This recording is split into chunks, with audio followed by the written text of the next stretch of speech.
Bendito seja o nome do Senhor, porque o Senhor é bom e a sua misericórdia dura para sempre. Muito bem, olha, um prazer para mim, para o Quarteto Arautos do Rei. Nós formamos a equipe da Voz da Profecia. É uma alegria estar aqui com vocês mais uma vez, nessa igreja que é tão simpática, tão acolhedora. Muito obrigado pelo convite. Agradeço aos amigos que falaram antes, usados por Deus, nos trazendo mensagens tão esclarecedoras, tão ricas, advertências tão preciosas e pertinentes para nós no tempo em que vivemos. Que bom, graças a Deus por tudo. Eu agradeço também e parabenizo a você que está em casa ou qualquer outro lugar, nos acompanhando agora. Parabéns! Os que estão aqui na igreja e você que está em casa poderiam estar fazendo outras coisas nessa noite de sábado, mas você escolheu estar na presença do Senhor, cultuando, adorando a Deus. Parabéns por isso. A glória, é claro, é do Senhor, não é? Porque todo o impulso do homem para Deus é fruto da própria obra de Deus em nossa vida. Nós estamos aqui não porque nós somos bons, mas porque o Senhor é bom. É a bondade do Senhor que nos atrai. A glória, então, de estarmos aqui buscando a Deus é do próprio Deus. Mas eu parabenizo você, porque você está respondendo de forma positiva à atuação de Deus na sua vida. E continue fazendo assim, continuemos fazendo assim. Porque não há nada mais doce, mais sublime na vida do que a gente viver na presença do Senhor, não é? Do que a gente conhecer a Deus. E quando eu digo conhecer a Deus, não apenas no sentido de ter cultura bíblica e conhecimento teórico da Bíblia e da vontade de Deus, mas experimentar Deus, andar com Deus, viver na presença do Senhor, ter um coração convertido ao Senhor. Nada mais doce, mais sublime e especial na vida do que isso. Continuemos todos assim, irmãos, pedindo a Deus que cada dia converta a Ele o nosso coração, para que assim nós vivamos com sentido e propósito, sabendo de onde viemos, onde estamos e para onde nós vamos. O nosso destino é glorioso se nós permanecermos unidos ao nosso Senhor até o fim. Nem a morte pode nos separar do amor de Deus que está em Cristo Jesus, nosso Senhor. Como disse o pastor Gilson, se morrermos antes meu xará, não é? Se nós morrermos antes da segunda vinda de Cristo, nós vamos para a sepultura. Ou como ele disse, para o inferno, porque inferno significa sepultura ou morada dos mortos, mas o Senhor vai nos tirar do inferno. Amém? Glória a Deus por isso. E tomara que a gente ressuscite na primeira, não é, pastor? Ressurreição. Porque se não ressuscitarmos na primeira, na segunda é certo. Misericórdia. Mas vai ser na primeira, né? Não porque mereçamos, porque olha, se fosse por merecimento, a segunda já estava garantida para todo mundo aqui, inclusive para mim. Mas nós vamos ressuscitar na primeira ressurreição, se morrermos antes da segunda vinda de Cristo, pela bendita graça do nosso Salvador. Que nós o amemos cada dia mais, para que assim vivamos em sua presença e que nada dele nos separe até o glorioso dia, quando nós estaremos em sua eterna presença. Muito bem, irmãos, eu pensei num tema para, dentro dessa característica assim, de uma mensagem apelativa e um chamado a uma vida de santidade, ao cumprimento da nossa missão. Nós, adventistas do sétimo dia, e não somente nós, mas os cristãos de maneira geral, mas eu me refiro aos adventistas do sétimo dia, porque Deus tem nos dado o privilégio de termos um conhecimento das profecias bíblicas que está além da compreensão da maioria dos cristãos. E eu não falo isso com nenhum sentimento de orgulho, de arrogância, até porque eu sei que essa compreensão que Deus nos dá é para compartilhar. É para nós repartirmos com outros filhinhos de Deus espalhados pelo Brasil e pelo mundo, que estudam a Bíblia, porém muitos deles não têm a compreensão que nós temos tido o privilégio de ter. Então, esse privilégio traz conosco, Deus envia para nós o privilégio e juntamente com ele a responsabilidade de compartilharmos o conhecimento bíblico que nós temos. Mas o fato é que, tendo o conhecimento que temos, nós não temos absolutamente dúvida alguma de que verdadeiramente nós estamos vivendo no tempo do fim. O cenário está se montando para que os últimos acontecimentos possam ocorrer e Cristo em glória se manifestar para buscar a sua igreja. Nós estamos no tempo do fim, o cenário está se montando para isso. Assim que começou a pandemia, eu vi alguém postando numa das redes sociais e falando sobre essa questão de que via a pandemia como mais um sinal do fim, e a pessoa na sua euforia colocou assim, em relação à segunda vinda de Cristo, a iminência da segunda vinda de Cristo, a pessoa colocou assim, é agora ou nunca. E eu li aquilo e pensei, está repreendido em nome de Jesus. Porque se não for agora, vai ser depois. Mas que história é essa de nunca, não é? Os ingleses gostam de dizer never say never. Nunca diga nunca. Especialmente nesse aspecto. A gente precisa cuidar, irmãos, com os extremos, com os alarmismos, com o sensacionalismo, com os exageros. É importante que estejamos empolgados, até porque quem conhece a palavra de Deus e tem segurança em Deus e consciência de que esse é o tempo do fim, não tem medo desse tempo. Até porque o fim desse tempo, com a segunda vinda de Cristo, significa o começo de um novo tempo para quem ama a Deus, não é? Então nós não temos que ter medo em relação ao tempo do fim. Pelo contrário, quanto mais próximo está esse dia, melhor. Quanto mais conscientes de que a nossa redenção se aproxima, então mais a gente se alegra. No entanto, essa euforia não pode nos levar para um extremo ao ponto de, como alguém que eu disse postou numa das redes sociais, agora ou nunca. Se não for agora, será em algum outro momento. Se não for em nossa geração, poderá ser na geração seguinte. O fato é que o Senhor virá. E Ele virá no momento certo, porque Deus sabe todas as coisas. Só que, se há um extremo do agora ou nunca, do alarmismo, do sensacionalismo, há um outro extremo, no qual às vezes eu vejo alguns cristãos, incluindo adventistas, que é aquele extremo de dizer assim, não, bobagem, está tudo normal. Isso faz lembrar até as palavras de Pedro, segunda carta de Pedro, capítulo 3, quando ele disse que viriam escarnecedores dizendo, não, desde que o mundo existe, está tudo aí igualzinho, não mudou nada. Que onda é essa de que Jesus virá, vai cair fogo do céu, vai destruir tudo, bobeira. Cuidemos com esse extremo também, irmãos, com esse comodismo de achar que está tudo normal, não tem profecia se cumprindo, não tem um cenário se montando, o fim não está próximo. Outro dia eu ouvi alguém dizer que depois dessa pandemia, inclusive, nós teremos um mundo melhor. As pessoas serão mais solidárias, mais fraternas, mais amigas, mais bondosas. Certamente por ver algumas atitudes assim, algumas iniciativas realmente de fraternidade, de companheirismo, de assistência social aí, porque a crise sanitária gera uma crise econômica. Então tem muita gente se mobilizando, isso é lindo de ver, ajudando os necessitados no aspecto de alimentação, por exemplo. Mas pensar que depois dessa crise nós teremos um mundo melhor, isso é uma grande ilusão, que é aceitável para quem não conhece a Bíblia, para quem não conhece as profecias bíblicas, para quem não tem consciência do tempo no qual nós estamos vivendo. O mundo depois da pandemia não melhora, ele tende a piorar.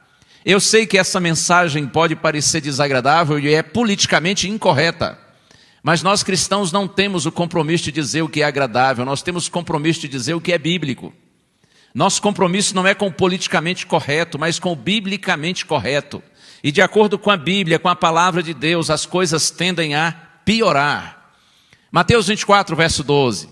Esse muitos aqui conhecem de cor. Quando Jesus fazia o chamado sermão profético, relacionado aos eventos finais, os sinais que indicariam a proximidade da sua segunda vinda, Jesus disse assim, e por se multiplicar a iniquidade, o amor se esfriará de quase todos. Por se multiplicar a maldade, o amor se esfriará de quase todos. O amor a Deus e ao semelhante. Porque quando a gente se afasta de Deus, nós nos afastamos uns dos outros. Por se multiplicar a iniquidade, Jesus diz, o amor se esfriará de quase todos. Não se iluda. Após a pandemia, o mundo não vai melhorar. A violência não vai diminuir. Não se valoriza a vida quando se crê que nós vivemos por um mero acaso. Os mesmos que hoje se apresentam como defensores implacáveis da vida, eles seguirão apoiando e promovendo, por exemplo, o aborto. Países continuarão gastando bilhões e bilhões de dólares em armas. Guerras e ameaças de guerra se intensificarão. Egoísmo e ganância seguirão caracterizando as relações internacionais e as nações pobres tendem a ficar cada vez mais pobres e as ricas cada vez mais ricas. Muitos políticos corruptos continuarão roubando, por mais absurdo que seja, até mesmo merenda escolar. Pobres e ricos seguirão consumindo drogas e assim patrocinando o tráfico. Os homens e mulheres, continuarão exibindo seus pecados e se orgulhando deles. Nós seguiremos vendo um mundo que legitima e legisla a favor de todo tipo de depravação. Coisas continuarão sendo amadas, pessoas usadas e Deus ignorado. Seguiremos vendo a supervalorização do ter em detrimento do ser. E quer saber mais? Quem com tudo isso não se voltar para Deus vai se afundar ainda mais num mar de ceticismo, incredulidade e descrença. Quem com tudo isso não se aproximar de Deus vai se afastar ainda mais dele. Quem não se despertar para buscar o Senhor, vai o Senhor abandonar.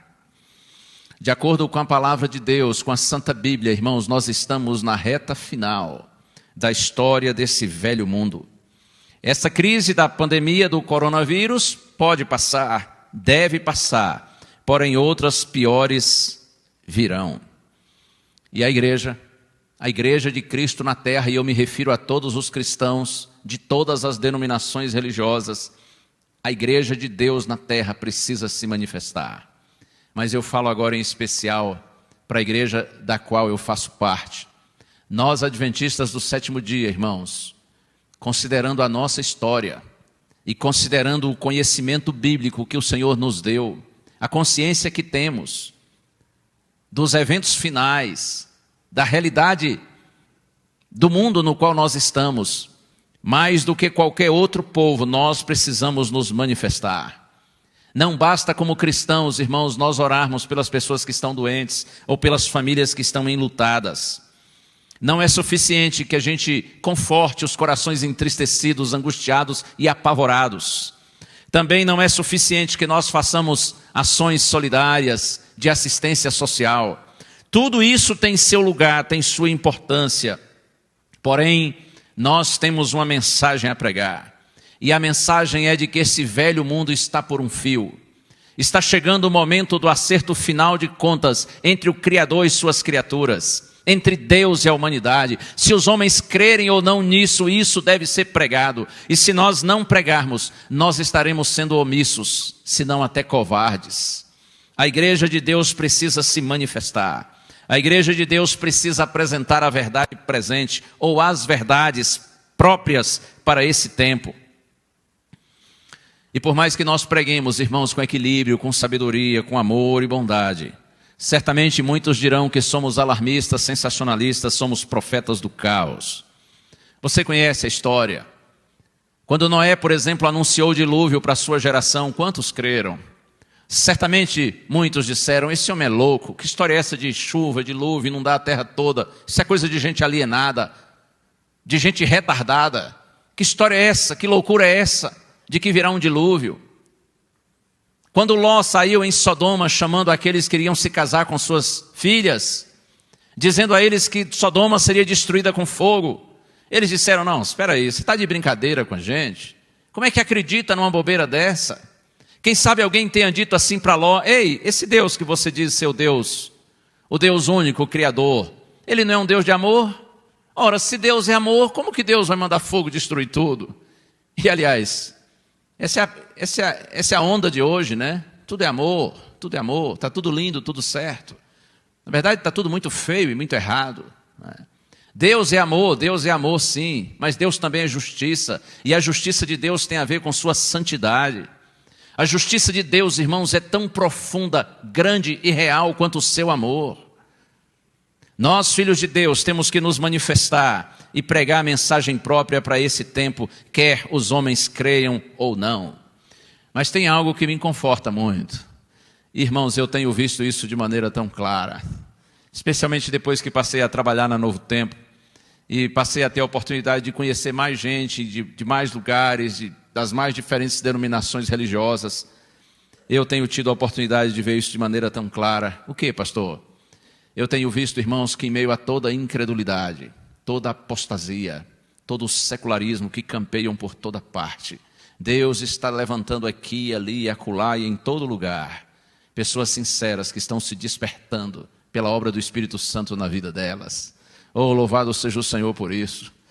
Eu anotei aqui as palavras da irmã White que estão no livro Serviço Cristão, página 57. Eu penso que essas palavras da irmã White, escritas no seu tempo, elas se tornam tão significativas e reais para o nosso tempo. Ela diz assim: em todo o mundo, homens e mulheres olham atentamente para o céu. De almas anelantes de luz, de graça do Espírito Santo, sobem orações, lágrimas e indagações. Muitos estão no limiar do reino, esperando somente serem recolhidos. Tremendo, hein? Ellen White diz que no mundo inteiro existem homens e mulheres que estão olhando para o céu, anelantes de graça, da graça de Deus, da obra do Espírito Santo na vida delas. E desses corações sinceros, porém muitas vezes ignorantes em relação ao conteúdo bíblico, estão subindo orações, lágrimas, indagações. E ela diz: muitos estão no limiar do reino, esperando somente serem recolhidos. Muitos estão na beiradinha do reino de Deus, junto à porta do reino, esperando somente serem recolhidos, serem trazidos para dentro, serem chamados. Por isso, irmãos, apesar de todo o secularismo, toda a maldade, toda a impiedade, toda a licenciosidade, toda a incredulidade do mundo, nós não podemos nos calar. Nós precisamos continuar pregando, porque ainda há gente sensível à palavra de Deus. Ainda há gente que, se ouvir a mensagem que nós conhecemos, terá a atitude que nós temos tido. Receberão Cristo como Salvador, crerão na palavra de Deus e virão para o reino de Deus. Por isso a gente não pode parar de pregar. É verdade que o inimigo tenta nos calar, porque ele sabe que se nós pregarmos com conhecimento bíblico que Deus tem nos dado o privilégio de conhecer, corações sinceros serão tocados e atraídos para Deus. É por isso que o inimigo tenta nos calar. E aliás, eu sei que o inimigo sabe um outro aspecto importante relativo à nossa missão. É que quando a gente prega o evangelho para outras pessoas, nós não apenas damos a esses outros a oportunidade de virem para o reino de Deus, mas quando a gente prega o evangelho para outros, nós mesmos nos firmamos mais em Deus. Não é assim mesmo? Vocês já repararam que os mais missionários da igreja são também os crentes mais vivos, mais alegres, mais fervorosos, mais vitoriosos? Porque uma coisa boa puxa a outra. Quando você leva Deus para outros, você recebe Deus para si. E quanto mais você tem Deus, mais você compartilha Deus. O inimigo sabe que quando nós pregamos para os outros, além da porta se abrir para aqueles que estão de fora possam entrar, nós que estamos dentro nos fortalecemos ainda mais. É por isso que ele tenta calar a igreja, mas em nome de Jesus ele não nos calará. O Senhor disse que as portas do inferno não prevalecerão contra a sua igreja. Oh, aleluia, glória a Deus por isso. Jesus disse assim: o evangelho do reino será pregado em todo o mundo, em testemunho a todas as nações, então virá o fim. Se Jesus disse que o evangelho do reino será pregado em todo o mundo, então o evangelho do reino será pregado em todo o mundo. Porque a palavra do Senhor é fiel e o seu testemunho é verdadeiro. O inimigo tenta nos calar, mas ele não nos calará. Em nome de Jesus, a igreja do Senhor continuará cumprindo sua missão, até que a nossa vitória, a vitória de Deus e do seu reino, seja vitória plena, definitiva e irreversível. Outro dia eu estava lendo no livro Grande Conflito, página 512, umas palavras da irmã White que eu acho tão bonitas, falando a respeito da igreja, nos momentos finais da história, quando nós estivermos dando ao mundo o chamado alto clamor, quando estivesse cumprindo o Apocalipse 18, verso 1, quando diz que a terra se encherá com a glória de Deus. Você compreende? Quando o último chamado estiver sendo dado à humanidade, a igreja terá recebido a porção abundante, transbordante do Espírito Santo para testemunhar, que a gente chama de chuva serolha. Então, nesse momento da história, Ellen White diz assim, é Grande Conflito 512, servos de Deus, com o rosto iluminado, a resplandecer de santa consagração, irão de um lugar para o outro para proclamar a mensagem do céu. Por milhares de vozes, em toda a extensão da terra, será dada a advertência. Pense nisso, servos de Deus, com o rosto iluminado. Lembra de Moisés, quando comparecia diante do Senhor e saía dali com o rosto iluminado? Você lembra da história de Estevão, o primeiro mártir cristão? Atos capítulo 7, quando estava diante dos inimigos da igreja, do Sinédrio, o tribunal dos judeus, anunciando o evangelho. A Bíblia diz que aqueles inimigos olharam para ele e viram que ele estava com o rosto como se fosse o rosto de um anjo. Ellen White diz assim: servos de Deus, com o rosto iluminado, a resplandecer de santa consagração. A presença do Espírito Santo, irmãos, na igreja será tão real, tão poderosa, tão abundante, transbordante, ao ponto do nosso rosto ficar iluminado pela glória do Senhor. Servos de Deus com o rosto iluminado, resplandecendo de santa consagração, irão de um lado para o outro, diz Ellen White, proclamando a mensagem do céu. E por toda a extensão da terra será dada a última advertência. Oh, louvado seja o Senhor! Já pensou se essa profecia se cumprir em nós? Eu não sei, às vezes eu fico pensando assim, acho que eu não vou dar conta não. Porque o tempo passa muito rápido, não é? Outro dia eu era um garoto pregando, um pastorzinho jovem de 21, 22, 23 anos. Hoje eu já sou um coroa de 55. Verdade que não parece, não é? Parece uns 65. Mas passou tão ligeiro. E às vezes eu fico pensando, será que, Senhor, que essa profecia vai se cumprir em mim? Não sei. Mas eu olho e penso assim, Senhor, se não em mim, nas minhas filhas. Se não nas minhas filhas, nos meus netos. Mas, irmãos, vai chegar um momento quando uma geração viverá estas palavras ditas pela irmã White. Vai viver Apocalipse 18, verso 1. Quando Deus nos usará de uma maneira extraordinária, nunca vista, para que a terra inteira seja iluminada com a glória do Senhor. Esse é o último chamado de Deus aos pecadores.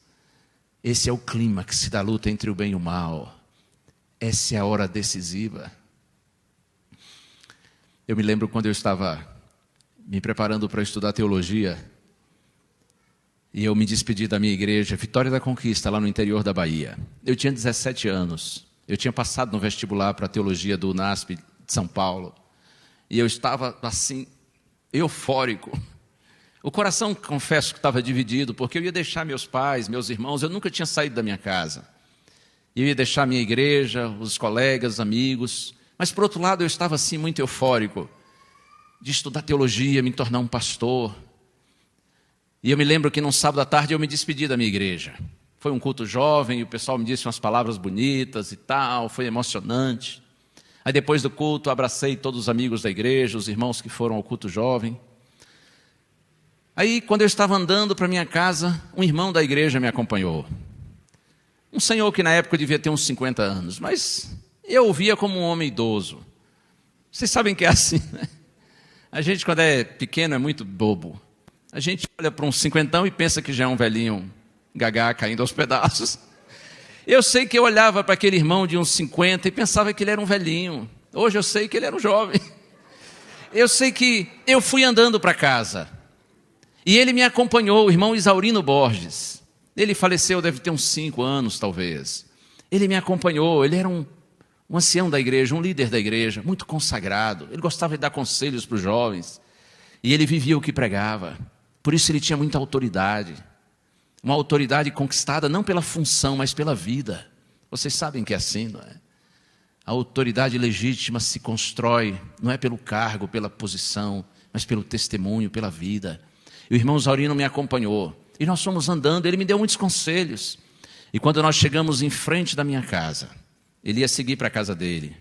Ele me olhou nos olhos e, como quem profetiza, ele me disse assim: Gilson, eu creio que você vai pastorear a igreja que passará pela grande tribulação e verá Jesus voltando. Oh, eu achei isso tão lindo. Por isso que eu tenho essas palavras guardadas na minha mente, no meu coração. Ele disse: eu creio que você vai pastorear a igreja que passará pela grande tribulação e verá Jesus voltando. Eu não sei se as palavras dele se cumprirão de fato na minha vida, mas uma coisa eu sei, que se eu viver nesses dias, quando os servos de Deus terão o rosto iluminado, Deus sabe que essa é a minha oração, que Ele me ajude a não abandonar a sua igreja. Porque ainda que esse seja um tempo glorioso para a pregação do Evangelho, esse será também um tempo tremendamente difícil, de provas para o povo de Deus. Por isso eu clamo a Deus e peço que se Ele dê a mim e a você o privilégio de vivermos nesse tempo, que Ele nos dê a força para permanecermos leais à sua causa, a bandeira do Evangelho, custe o que custar, aconteça o que acontecer. Servos de Deus com o rosto iluminado a resplandecer de santa consagração, irão de um lado para o outro para proclamar a mensagem do céu. Por milhares de vozes em toda a extensão da terra será dada a advertência. Eu quero mencionar 2 textos bíblicos para já seguir para o final. O primeiro está em Josué capítulo 3, verso 5. Esse é um verso conhecido, deixe-me ler com os irmãos. Eu disse, livro de Josué capítulo 3, verso 5. Vocês sabem que depois que Moisés morreu, Josué foi chamado por Deus para liderar o povo de Israel. Esse povo saiu do Egito em direção a Canaã e por conta da incredulidade deles, peregrinaram pelo deserto durante 40 anos. No final do êxodo, Moisés morre e Josué é levantado por Deus para liderar o povo. E aqui, Josué capítulo 3, verso 5, quando eles estão acampados nos limites da terra prometida, para vencerem os habitantes daquela terra que já tinham transbordado a medida da iniquidade, ou seja, tinham rejeitado todos os apelos de Deus e eles agora seriam vencidos e o povo de Israel dominaria a terra. Então a Bíblia diz que Josué se colocou diante do povo e disse assim: santifiquem-se, porque amanhã o Senhor fará maravilhas no meio de vocês. Santifiquem-se, disse Josué, porque amanhã o Senhor fará maravilhas no meio de vocês. Santifiquem-se. O que é santificar-se? De maneira simples e direta, irmãos, santificar-se é afastar-se do mal e aproximar-se do bem. Santificar-se é separar-se daquilo que é contrário a Deus e aproximar-se da vontade de Deus. Santificar-se é viver no centro da vontade de Deus. Quando Josué disse santifiquem-se, porque amanhã o Senhor fará maravilhas no meio de vocês, Josué estava dizendo assim: irmãos, confessem seus pecados, arrependam-se, clamem a Deus por sua misericórdia e se unam ao Senhor de todo o coração, porque amanhã o Senhor fará maravilhas no meio de vocês. E de fato no dia seguinte, quando os levitas sacerdotes entraram e os pés deles tocaram nas águas do Rio Jordão, a Bíblia diz que Deus parou a correnteza do Jordão e o povo atravessou pelo leito do rio em seco. Depois caíram as muralhas da cidade de Jericó, considerada indestrutível, inexpugnável. Foram destruídas por Deus. No dia seguinte, Deus começou a realizar as maravilhas prometidas. E quanto a nós? Quando é que o Israel espiritual de Deus da atualidade, sua igreja, o novo Israel, vai terminar sua peregrinação por esse deserto de sofrimento e maldade, por esse mundo inóspito, miserável, marcado pelo mal? Quando é que nós chegaremos? Quando é que nós atravessaremos por completo esse deserto e finalmente entraremos na Canaã celestial? Quando é, irmãos, que virá o amanhã das últimas maravilhas de Deus? A gente não sabe. É verdade que muitas coisas já estão acontecendo, mas a gente não sabe exatamente quando que os últimos acontecimentos, que serão rápidos, ocorrerão. O que fazer então, Israel? O que fazer, igreja? O mesmo conselho de Israel, de Josué para o seu povo no passado, é pertinente para o povo de Deus na atualidade. E qual é o conselho? Santifiquem-se.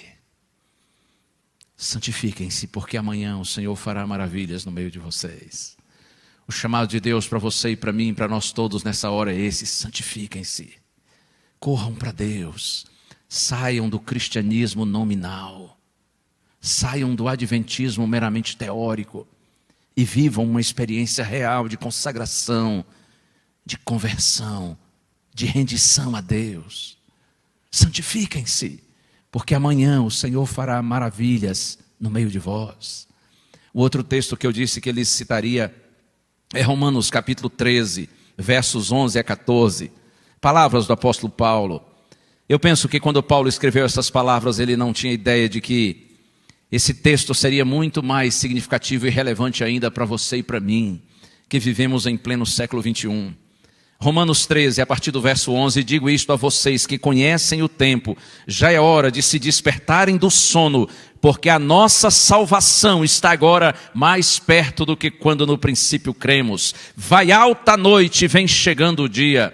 Deixemos, pois, as obras das trevas e revistamo-nos das armas da luz. Vivamos dignamente como em pleno dia, não em orgias e bebedeiras, não em imoralidades e libertinagem, não em discórdias e ciúmes, mas revistam-se do Senhor Jesus Cristo e não façam nada que venham a satisfazer os desejos da carne. Paulo diz, eu digo a vocês que conhecem o tempo. Aqui ele não está falando do clima, se está frio, se está quente. Paulo não está falando do tempo no sentido geral. Ele está falando do tempo específico. Ele está falando do tempo do fim. Eu digo a vocês que conhecem o tempo. E quem mais conhece o tempo tanto quanto nós, adventistas, temos o privilégio de conhecer. Eu digo a vocês que conhecem o tempo. Já é hora de vocês se despertarem do sono.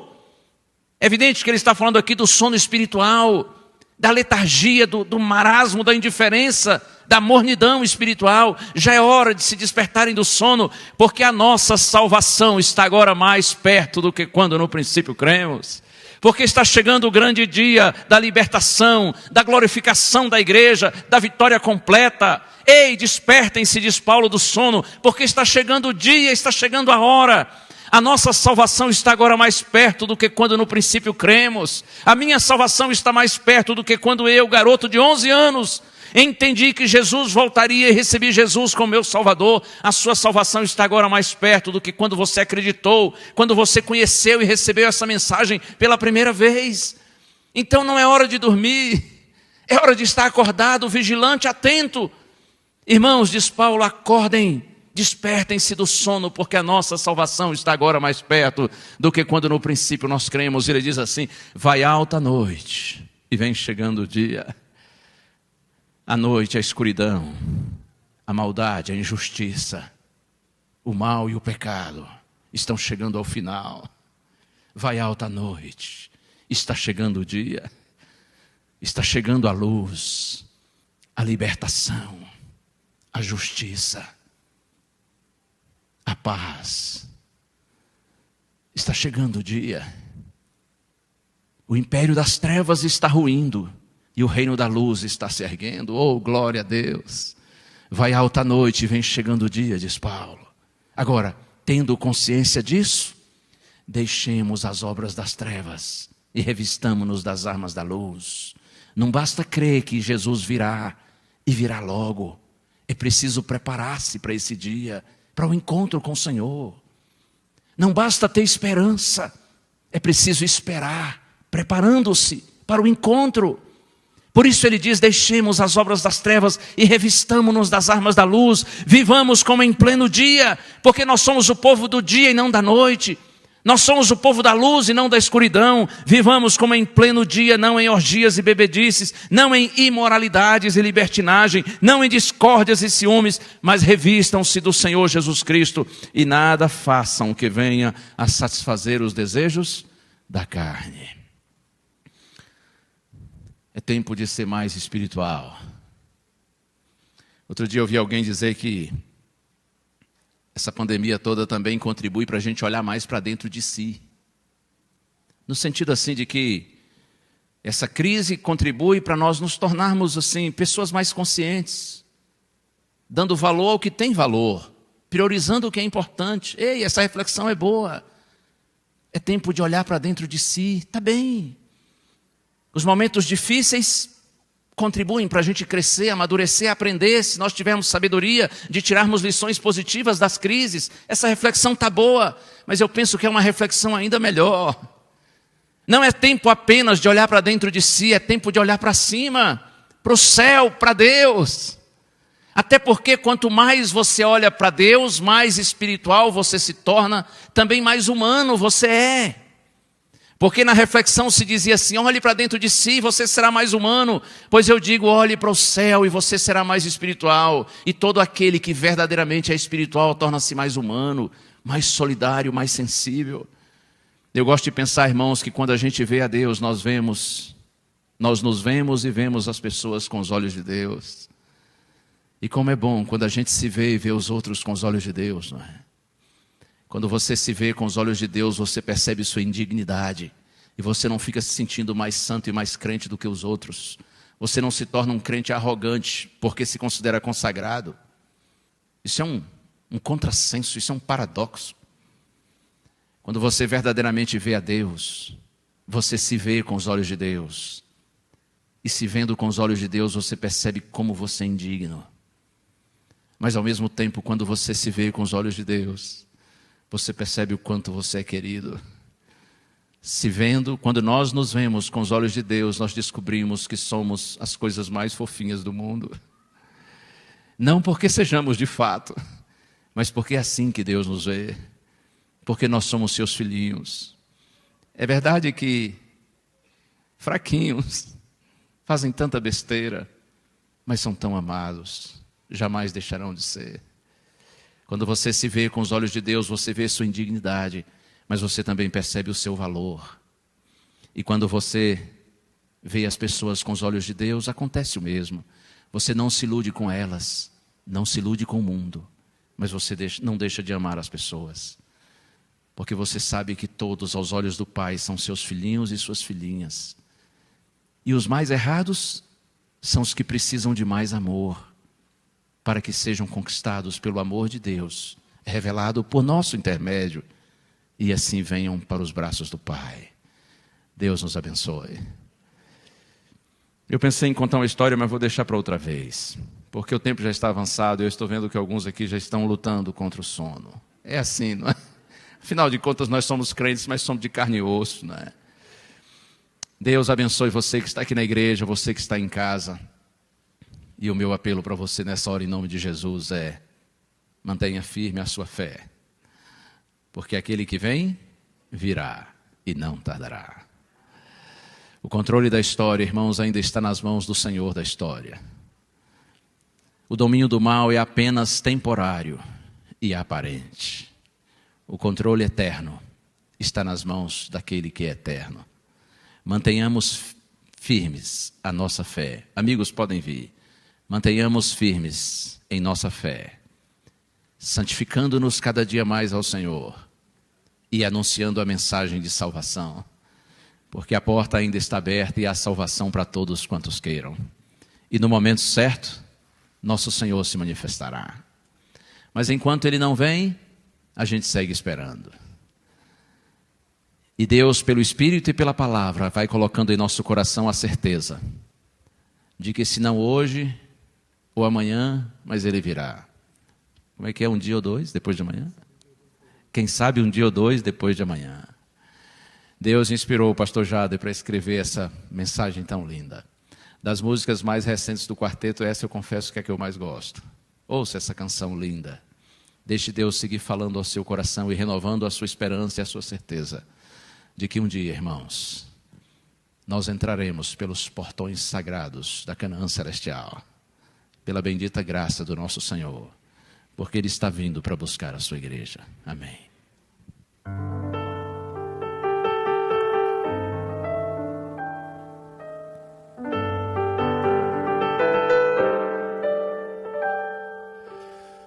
O coração não se turbe, crede sempre em Deus, crede em mim. Há mansões na casa de meu Pai, e vou preparar-vos um lugar.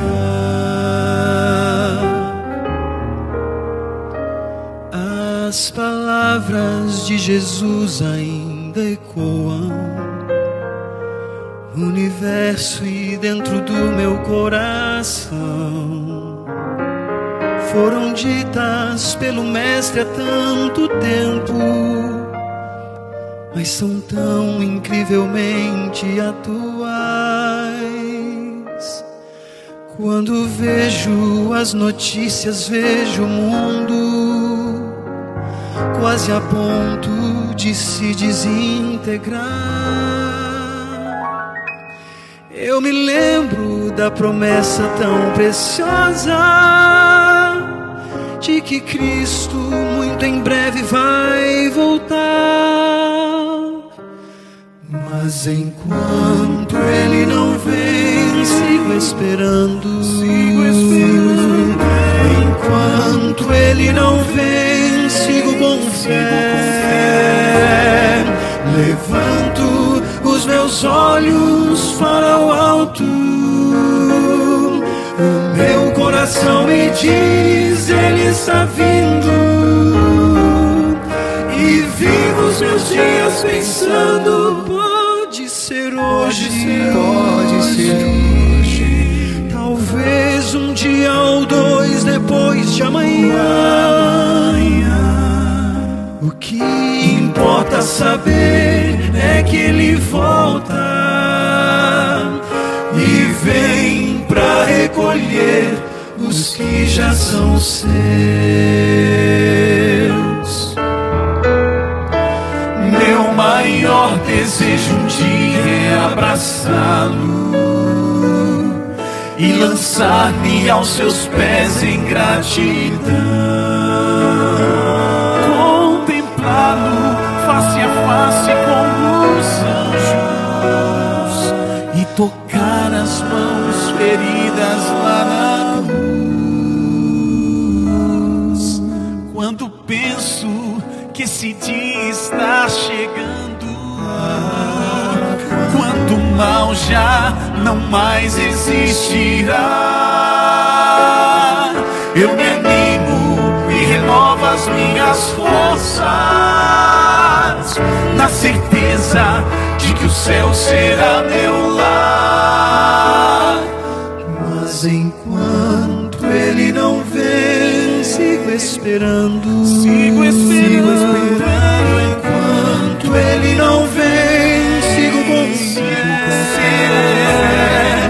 Levanto os meus olhos para o alto. O meu coração me diz, Ele está vindo. E vivo os meus dias pensando, pode ser hoje, pode ser hoje. Talvez um dia ou dois depois de amanhã. O que importa saber é que Ele volta e vem para recolher os que já são seus. E vem para recolher os que já são seus.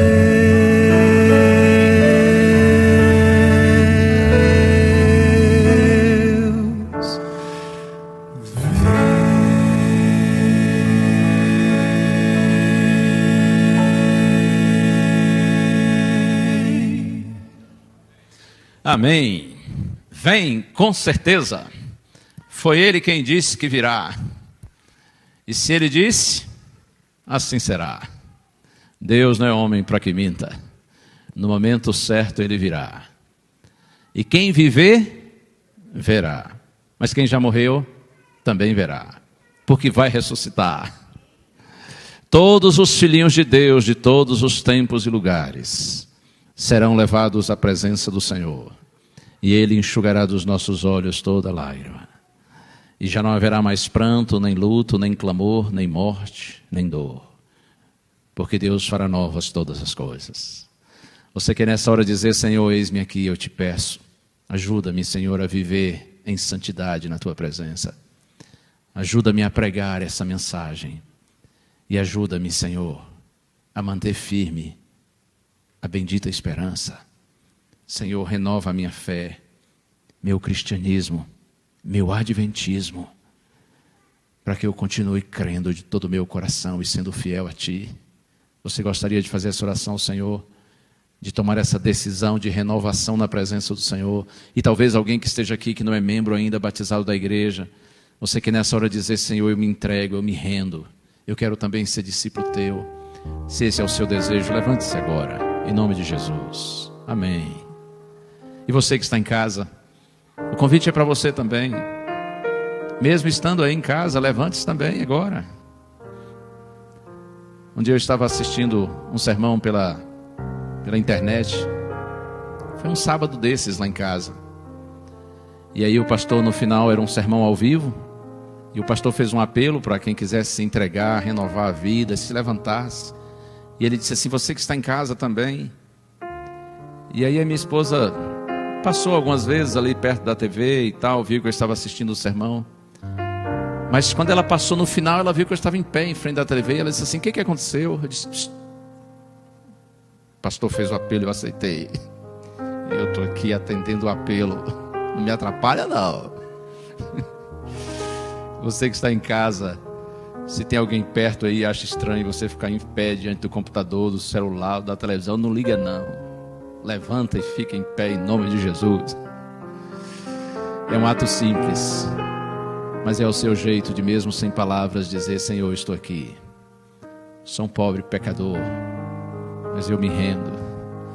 Eu clamo pelo teu perdão, Senhor, pela renovação da minha experiência cristã, pela renovação da minha convicção como adventista, para que eu viva e pregue o Evangelho. Deus abençoe você. Todos nós vamos orar. Pai querido, nesta hora, Senhor, ao final dessa vigília, dessas horas sagradas de comunhão com o Senhor por meio da tua palavra, das músicas lindas que ouvimos, que cantamos, das orações feitas, enfim, Senhor, no final dessa celebração, desse encontro espiritual, nós te glorificamos, Senhor, porque tu sabes, nós estamos aqui e os nossos queridos estão em casa participando desse momento e dessa oração, não é porque nós somos bons, mas porque tu és bom, Senhor. E a tua bondade que nos sensibiliza, nos conquista e nos atrai, por isso nós glorificamos o teu nome. E nessa hora nós te pedimos, Pai, recebe esses pobres pecadores nos teus braços de amor, Senhor. Somos todos indignos, mas que bom saber que somos todos amados. E que bom saber, Senhor, que a tua graça é tão poderosa, que não só nos perdoa, mas também nos transforma. Que em Jesus nós somos justificados, mas também santificados. Estamos aqui, Senhor, santifica o teu povo. Que o teu Espírito habite em nós, nos convença do pecado, da justiça e do juízo. Que o teu Espírito, Senhor, nos santifique na verdade, para que mantenhamos firmes em nossas convicções espirituais e bíblicas, independentemente da reação do mundo. Ó Deus, ajuda a tua igreja, para que nada nos separe do teu amor, da tua palavra e dos teus caminhos. Ajuda-nos, Senhor, a seguirmos pregando tua palavra, para que aqueles que são sensíveis à tua voz possam ouvi-la e se aproximem e venham para o teu reino. Abençoa a tua igreja, Senhor, para que nós sejamos crentes missionários. E nas tuas mãos nós nos colocamos, pedindo-te renovação espiritual, pedindo-te que alimentes em nosso coração a certeza de que aquele que vem virá e não tardará. Ajuda-nos, Senhor, a mantermos viva essa esperança em nosso coração. Nós oramos por tudo agradecidos, no nome santíssimo do Senhor Jesus Cristo. Amém. Amém.